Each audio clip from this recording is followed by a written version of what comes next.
I nobody. ഇതൊരു movie review അല്ല, എൻ്റെ ഒരു പേഴ്സണൽ ഒപ്പീനിയനാണ്. പൃഥ്വിരാജിന്റെ ഈ അടുത്ത് ഇറങ്ങിയ സിനിമകളിൽ വെച്ച് ഏറ്റവും ബെസ്റ്റ് സിനിമയാണ് ഐ നോബഡി എന്ന് പറയാം.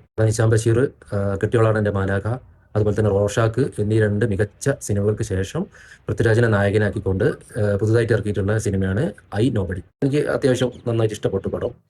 നിശാം ബഷീറിന്റെ ഒരു മേക്കിംഗ് സ്റ്റൈൽ അറിയാലോ, നല്ല മികച്ച രീതിയിൽ തന്നെ അത് മേക്ക് ചെയ്ത് വെച്ചിട്ടുണ്ട്. എസ്പെഷ്യലി ഫസ്റ്റ് ഹാഫാണ് എനിക്ക് കൂടുതലായിട്ട് ഇഷ്ടപ്പെട്ടിട്ടുള്ളത്. എഡിറ്റിങ്ങും ക്യാമറ വർക്ക് എടുത്ത് തന്നെ പറയണം. പിന്നെ ഞാൻ തുടക്കത്തിൽ പറഞ്ഞ പോലെ തന്നെ പൃഥ്വിരാജിന്റെ ഈ അടുത്ത് ഇറങ്ങിയിൽ വെച്ചിട്ട് നല്ല ബെസ്റ്റ് പെർഫോമൻസ് ആയിരുന്നു. പിന്നെ എല്ലാ കാസ്റ്റിങ്ങും അടിപൊളിയായിട്ടുണ്ട്. എടുത്തു പറയാവുന്നത് നമ്മുടെ ഹക്കീം ഷാ ത്രൂ ഔട്ട് നല്ലൊരു റോള് തന്നെ കിട്ടിയിട്ടുണ്ട്. പിന്നെ ഒരുപാട് ആൾക്കാരുണ്ട്, പാർവതി, 2 കുട്ടികൾ, പിന്നെ അശോകൻ, ജെയ്ക്സ് ബിജോയ്. സിനിമയുടെ ആ ഒരു മൂഡ് പിടിച്ചിട്ട് അതിനോട് മാച്ച് ആകുന്ന രീതിയിലുള്ള ഒരു ബാക്ക്ഗ്രൗണ്ട് സ്കോറാണ് പുള്ളി കൊടുത്തിട്ടുള്ളത്. ഇടയ്ക്കിടയ്ക്ക് കുഞ്ഞു കുഞ്ഞു ഹൈ മൊമെന്റ്സ് ഒക്കെ തന്നിട്ടുണ്ട്. നിസാം ബഷീറിന്റെ കെട്ടിയോളാന്റെ മാലാഖ, റോഷാക്ക്, ഈ രണ്ടും എനിക്ക് പേഴ്സണലി ഭയങ്കര ഇഷ്ടമുള്ള സിനിമയാണ്. രണ്ട് വ്യത്യസ്തമായ രീതിയിൽ തന്നെ പുള്ളി അത് മേക്ക് ചെയ്ത് വെച്ചിട്ടുണ്ട്.